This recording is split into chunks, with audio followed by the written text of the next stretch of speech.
વાસુદેવયા શ્રી કૃષ્ણ ગોવિંદ હરે મુરારી ઓમ મન નથી રહેતું તો એ સમય મન ભગવાનમાં એમ કે અંત સમયમાં ભગવાનને યાદ કરી લો એટલે ઉદ્ધાર, પણ અંત સમયમાં યાદ આવવા સરળ છે, સંભવ નથી. કમથી કમ પ્રભુની સન્મુખ હોઈએ ત્યારે જો ઠાકોરજીની સેવામાં આપણું મન ભલે ભટકતું હશે પણ ઠાકોરજીનું મન તો આપણામાં જ હોય છે, એ તો તમને જ જોતા હોય છે. અને મન ન ભટકવા માટેનો સહેલો ઉપાય તમારે હંમેશા એમ વિચારવું કે ઠાકોરજી અત્યારે મારી સામે જોઈ રહ્યા છે, ધારી ધારીને મને જુએ છે, મન ક્યાંય જશે જ નહીં, એનામાં જ રહેશે. હવે તમે બેઠા હો તમને કોઈ ધારી ધારી જોતું હોય, ભલે ગમે તેટલા પ્રયાસ કરો પણ તમારું મન ત્યાં જ જાય કે પેલો જુએ છે, આ જુએ છે. એમ સેવામાં હંમેશા એવો જ ભાવ રાખો, પ્રભુ મને જોઈ રહ્યા છે, ઠાકોરજી મને જો. આપણે બધા ભગવાન ક્યારે દેખાશે એની તો ચિંતા કરતા હોઈએ છીએ, પણ ભગવાન મને દેખી રહ્યા છે એનો તો વિચારે નથી કરતા. એ ક્યારે દેખાય, ક્યારે દેખાય, ક્યારે દેખાય એની ચિંતા કરીએ, પણ એ દેખી રહ્યો છે, દેખી રહ્યો છે, દેખી રહ્યો છે એનું સ્મરણ રાખીએ છીએ. એ મને જુએ છે, એની નજર મારા ઉપર છે.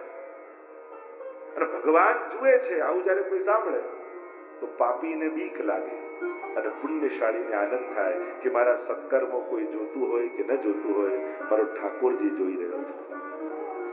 ભક્તિ કરનાર, સત્કર્મ કરનાર માટે આનંદનો વિષય છે અને પાપ કરનાર માટે ભયનો વિષય છે. અરે મારા પાપને ભગવાન જુએ છે. उस पापी को डर लगता है, पुण्यशाली को आनंद होता है.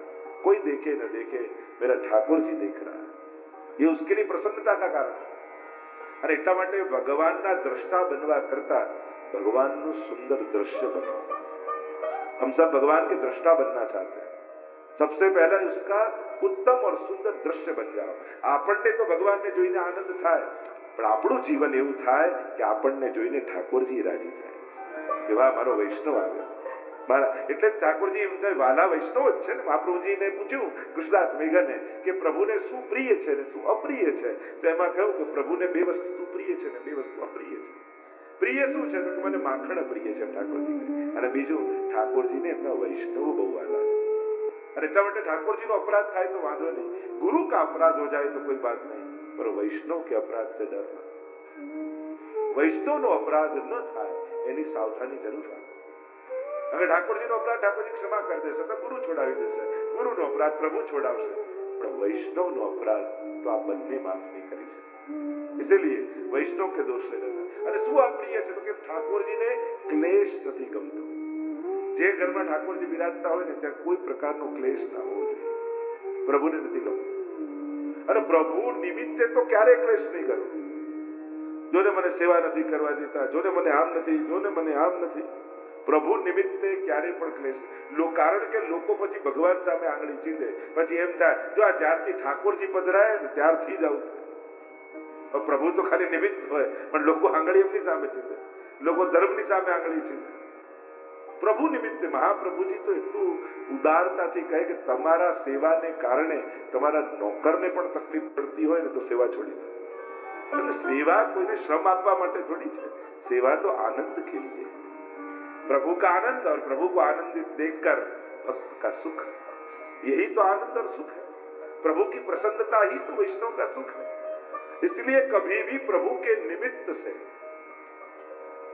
क्लेश न थो. અને ઘરના લોકો પણ સમજે કે જે સેવા કરતો હોય એને પોતાના લૌકિક કાર્ય માટે બને તો સેવામાં વિક્ષેપ ન થાય એનો પ્રયાસ ઘરના બધા લોકોએ કરવો.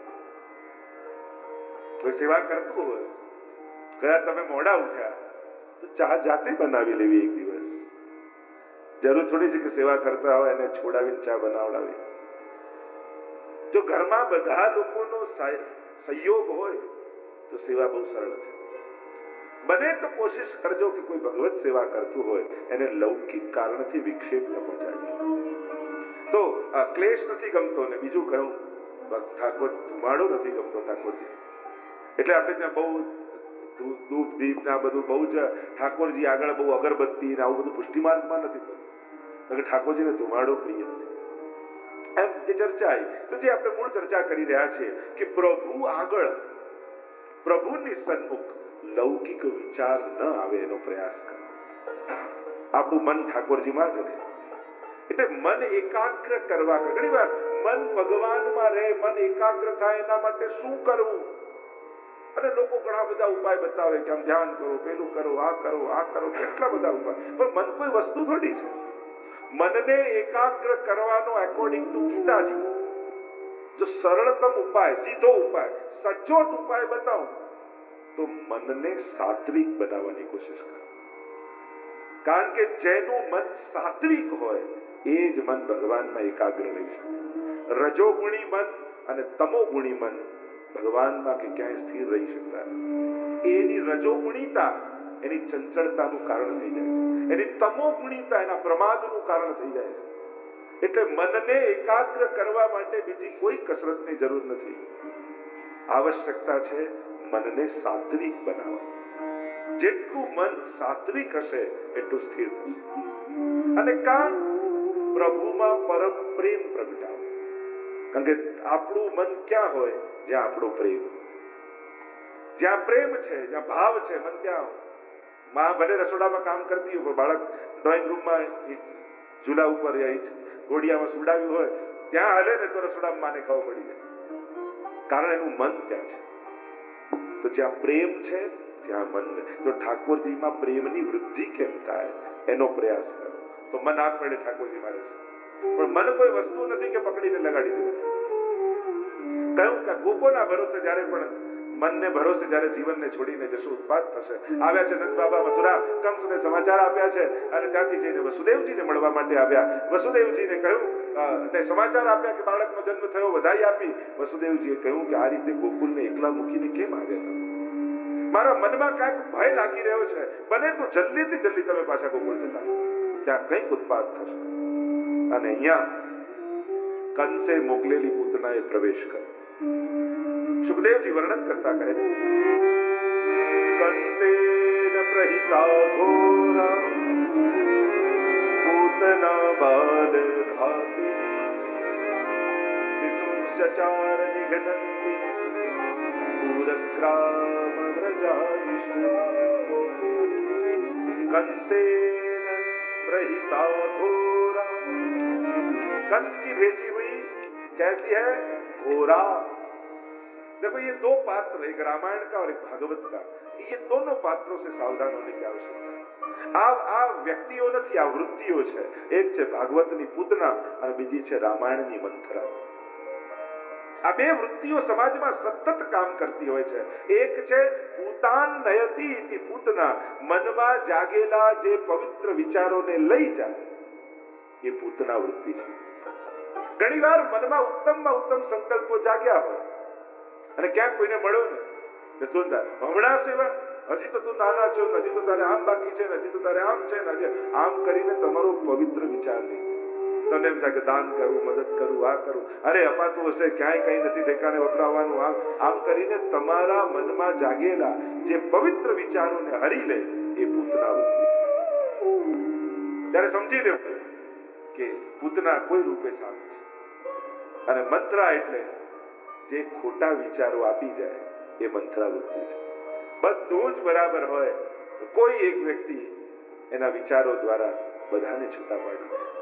આ મંથરા વૃત્તિ, આ બંને વૃત્તિઓ સતત સમાજમાં કામ કરતી હોય છે અને એનાથી વૈષ્ણવે સાવધાન રહેવું જોઈએ.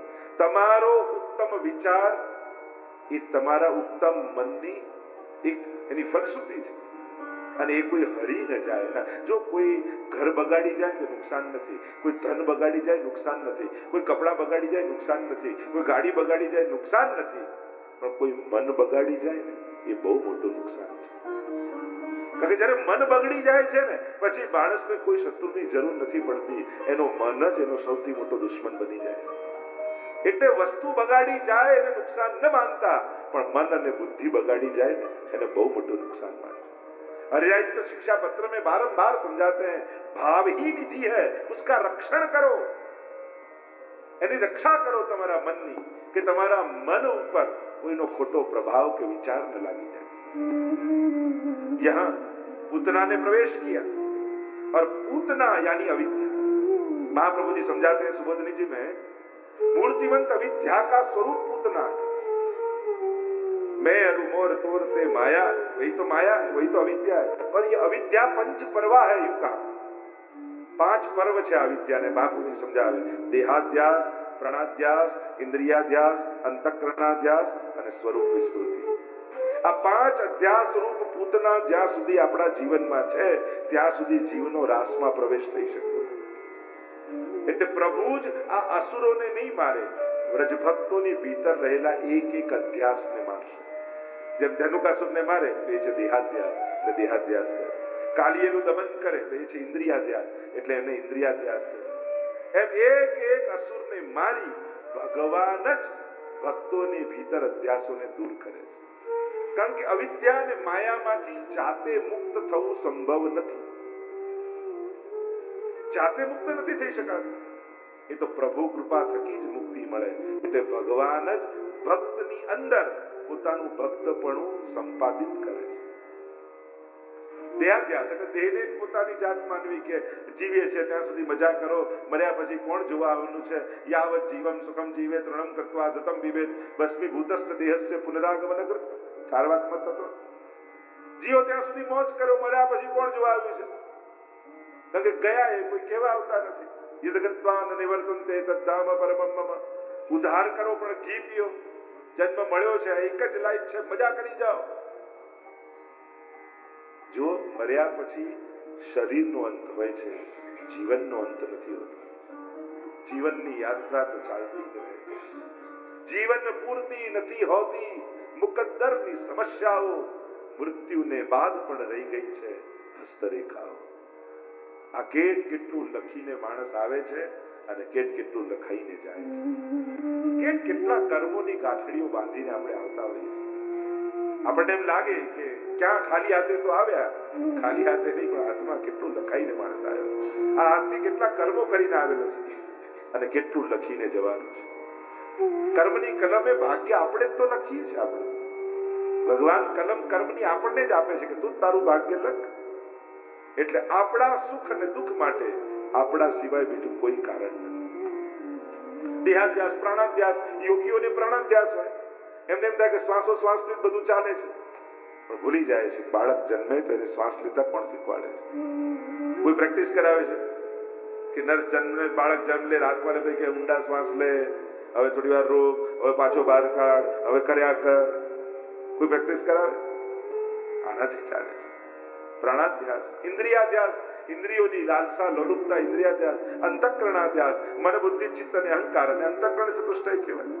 અને છેલ્લું કહ્યું સ્વરૂપ વિસ્મૃતિ.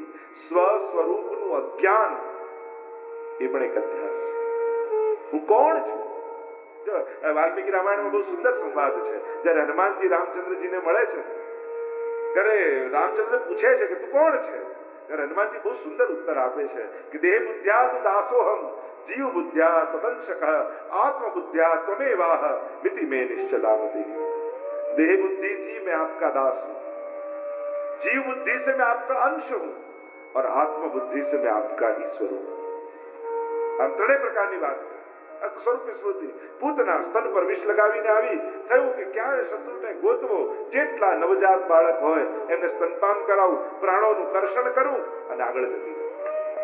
અને આમ નગર અને ગામમાં ફરતી ફરતી બ્રજમાં સ્તનમાં વિષ લગાવીને આવેલી પૂતના પ્રાણોના કર્ષણ કરતી કરતી નંદાલય તરફ આવી. જોયું સુંદર મોટો દ્વાર નંદાલયનો. નંદાલયની ભીતર યશોદાજીની ગોદમાં લાલન ઓઢેલા છે અને જ્યાં પૂતનાને આવતી જોઈ ઠાકોરજી આંખો બંધ કરી લીધી, નેત્રો બંધ કરી લીધા, દ્રષ્ટિ ના. અનેક અર્થ કર્યા. મહાપ્રભુજી અર્થ એમ કર્યો કે પૂતના અવિદ્યા છે અને પ્રભુની દ્રષ્ટિમાં જ્ઞાન છે. જો જ્ઞાન અવિદ્યા પર પડે તો ત્યાં જ એનો નાશ થઈ જાય, તો પૂતના વધની લીલા ન થાય.